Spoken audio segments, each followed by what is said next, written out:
Tinalo mo pa si Jollibee dahil bida ka sa handaan kapag ganitong maha yung ihahain mo. Lahat po nung nasa screen, walang labis, walang kulang, yan lang po yung mga sangkap na ating ginamit. Sakto lang po yung lasa nito, pero kung sakali pong gusto niyo ng mas matamis, pwede po kayong magdagdag ng 1/4 cup po ng asukal. Pagtapos pong mahalo lahat, isa lang po natin ito sa ating kalan. Sa una po pwedeng high heat hanggang sa makita nyo na medyo lumalapot po ito. Kapag gano'n na po, hihinaan na lang po yung apoy sa low heat. Patuloy po sa paghahalo hanggang sa ito po ay kumulo. Once na kumulo na, pwede po kayong mag-oras ng 5 minuto bago nyo po hahanguin. Sa ganitong paraan po, makakasigurado po tayo na lutong-luto po yung cornstarch.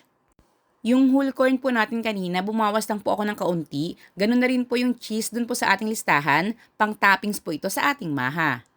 Mabilisang kilos lang po kapag naluto na po yung ating maha, isalin po agad at iplaten po yung pinakaibabaw. Tamang-tama lang po yung tamis, napaka-creamy at talaga naman pong corny yung ating maha.